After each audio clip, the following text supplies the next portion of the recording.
Have you ever felt that frustration where, despite all your efforts, your wildlife photographs just don't reflect what you actually experienced in the field? You spend hours out in nature. You think you've captured amazing moments with your camera, but once you get home, the results just aren't what you hoped for. Or worse, you realize that your images are blurry, too dark, or too dull when they didn't look too bad on the camera. In this video, I'm going to explain why you never seem to get 2 great photos, as we're going to look at the 7 mistakes that all beginners make, but more importantly, how to easily fix them. Once these mistakes corrected, especially the 6th one, I assure you that your photography will really level up. So make sure to stick around until the end so you don't miss any of them.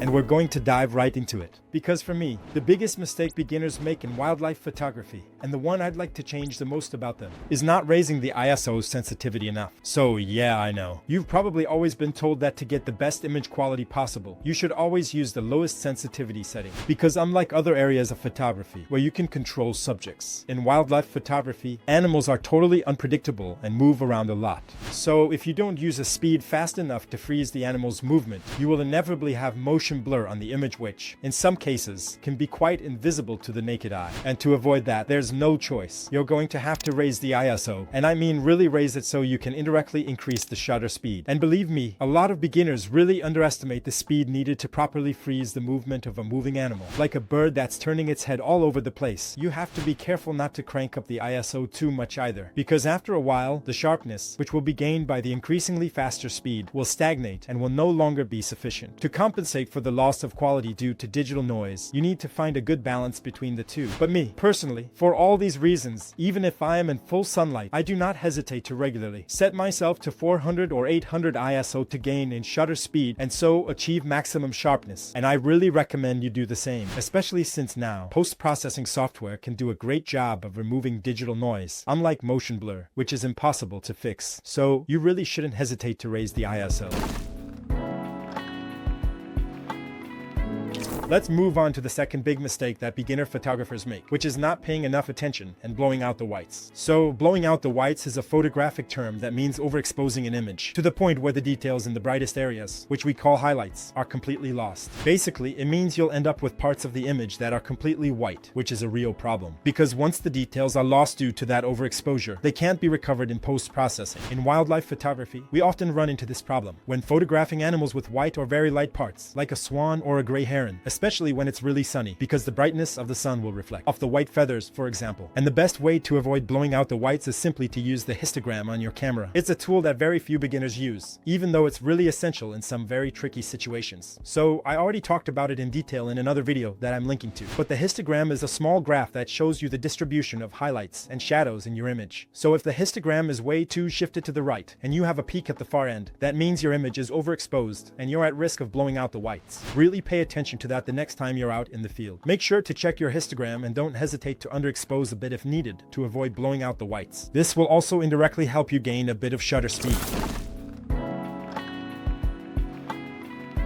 The third mistake I see all the time with my trainees is not checking the focus on the back screen of the camera right after taking the photos. Believe me, a blurry image due to poor focus or a focus shift can really ruin a shot, because it's a mistake that can't be fixed in post-processing. And that's a real problem because a lot of beginners rely way too much on autofocus, especially when it comes to detecting animals. And they don't even think to check the focus. Because even though autofocus systems are getting better and better and can really do amazing things, personally, I never trust them at all. And I always prefer to check my photos because they are clearly not infallible. And even the slightest focus shift can happen quickly and be dramatic. I can't count how often after workshops, participants eagerly show me their beautiful photos. But as soon as I zoom in on the image in Lightroom, their smiles disappear right away. So, if you want to avoid that, really get into the habit of checking your focus. You just need to take a few seconds to check it on the back screen of your camera, and especially zoom in as much as possible on the image. It's super important because on a small camera screen, you can't really see much. And it happens quite often that we think the image is sharp, when in fact, once we transfer it to a computer, and then look at it on a big screen, we realize that the image wasn't really that sharp after all. So you might be wondering how to tell if the image is sharp or not. It's very simple. Focus primarily on the subject's eyes. If the focus is properly set on the animal's eyes, you should be able to easily count the eyelashes or see all the details in the pupil perfectly. And if that's not the case, or if you have any doubts, then always retake the photo. It'll save you from some major disappointments back at home.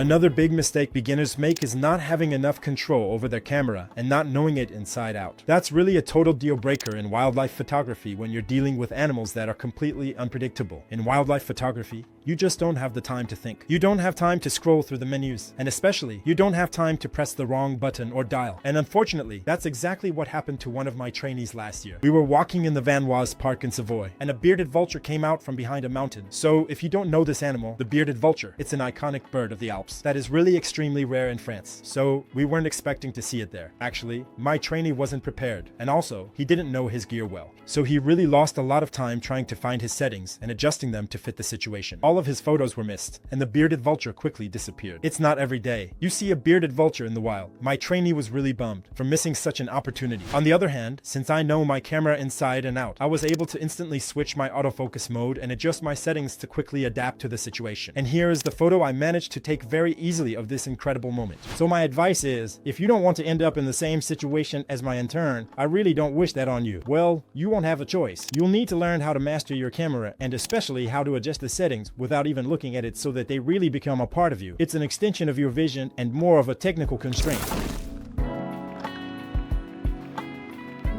The fourth mistake that beginner photographers make is not paying attention to the background. And that's normal, because when you're caught up in the excitement and rush of seeing a wild animal, it's super easy to focus only on the subject and ignore what's happening behind it. But believe me, a cluttered background or a distracting element like a branch sticking out can really ruin a photo. And in my opinion, the background really plays a crucial role in how the subject is perceived. Because a good background can add depth and context to an image. It directs attention to the subject. In fact, it's clearly the background that often makes all the difference between a mundane photo and a beautiful one, long before the subject itself. And this is even more true in wildlife photography, because there's nothing, for example, that looks more like an ibex than another ibex. So, why do some photos of ibex appeal to us more than others? Because of the background, of course. So, when you're composing an image, take a moment to look at the background. Avoid elements that have no business being in the photo, like tree branches, fence posts, other animals, or people. Pay close attention to how the background contrasts with your subject. If the background is too similar in color or brightness, your subject can blend in and lose impact. Position your subject against a contrasting background to make it stand out. This will greatly improve your photos. So, we've talked about the background. Now let's talk about the foreground, which is also the next mistake and an element that a lot of people forget to include. The advantage of adding a foreground is that it will have a magical effect on the final look of the image, because firstly, it will add depth and perspective. Personally, I find that without a foreground, a photo looks flat and uninteresting, while just adding a few leaves between you and the subject will create a very interesting depth effect. Adding a foreground has two main advantages. It adds texture and softness by creating a cocoon around the subject, and it helps hide distracting elements. If you like photos where the subject is surrounded by a uniform background and foreground, adding a foreground is interesting. And above all, the last big advantage of using a foreground is that it will also allow you to very easily camouflage certain annoying elements. For me, it's something I use, for example, all the time in bird photography to camouflage the perch where the subject is, like a wooden barrier, for instance.